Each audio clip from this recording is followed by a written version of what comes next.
Kauce. Assalamu alaikum wa rahmatullahi ta'ala wa barakatuh.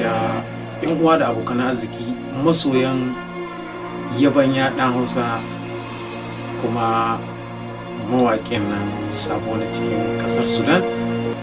Ina muku fatan alkhairi kuma da fatan kun wuni lafiya kuma da fatan kun shigo dare lafiya. Ni naku Abdulrahman wanda ake malakabi da yabanya ɗan Hausa. Ina mika godiya ta kuma da jin daɗi da irin abubuwan da nake gani na al'amuran da suke tafiya na waƙoƙi suna shiga lungu da saƙo, kuma yana samun saƙonni daban-daban na mutane suna nuna jin daɗin su da kuma godiyar da al'umma suke turowa. So ni ma ina godiya. Ba kwamar da zan iya cewa da ku sai dai na yi fatan alkhairi.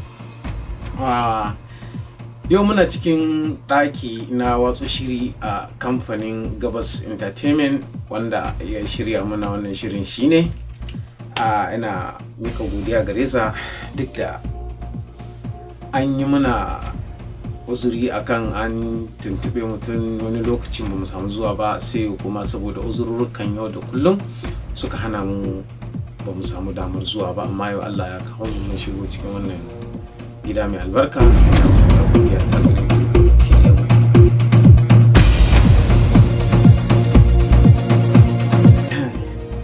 Gaskiya ne wallah a rayuwa ta ni dai babu abin da zan iya cewa da masoya sai dai in yi fatan alkhairi da kuma fatan Allah ya ƙara mana fahimtar juna tsakanin mu. So shine abin da zan iya miƙa ma masoya a faɗin duniya na Saudi Arabia har Libya har wajajen su duk dai a faɗin duniya gaba ki daya. So ina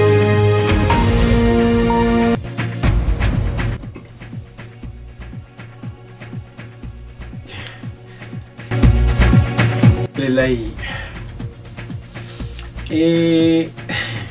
wannan kuma tambaya ce wadda mutane sun shayi min ita a social media cewa da yawa mutane sun tambaye ni ta wannan, amma abu ne wanda ya shafi rayuwata kuma ni kaɗai na san shi. So masoya su yi haƙuri akan cewa zan ba su amsa zuwa nan da wani lokaci insha Allah. Ina godiya.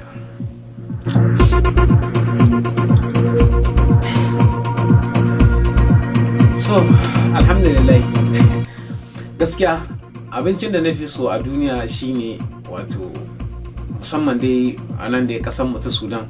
So idan na samu me zan iya ce ma, kawai a bashi akan tuwo. Kawai idan na samu tuwo da miyar kubewa alhamdulillah, ba abin da nake so.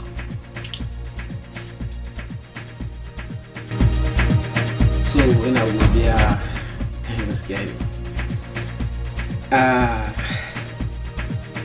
Mutane haka suke ɗauka a duniya dama cewa duk wani shahararren mawaki ko wani makamanci haka sai su yi mai wani fahimta na daban cewa yana da abincin da yake ci na musamman. Ba haka ba, ni kowane irin abinci ma ci nake, saboda ni ko a ƙauye idan na je, saboda ni asali na, in ba ku manta ba wani lokaci da muka yi hira da ku a cikin wannan gida mai albarka, na taba gaya muku cewa ni asali na mutumin ƙauye ne, kuma duniya gabaki daya duk wani abu da ka sani, idan dan bal ne, idan dan fim ne, idan mawaki ne, so idan ka bibiye shi zaka tarar da asalinsa zaka samo shi irin ƙauyuka haka. So exactly haka din dai zan iya cewa.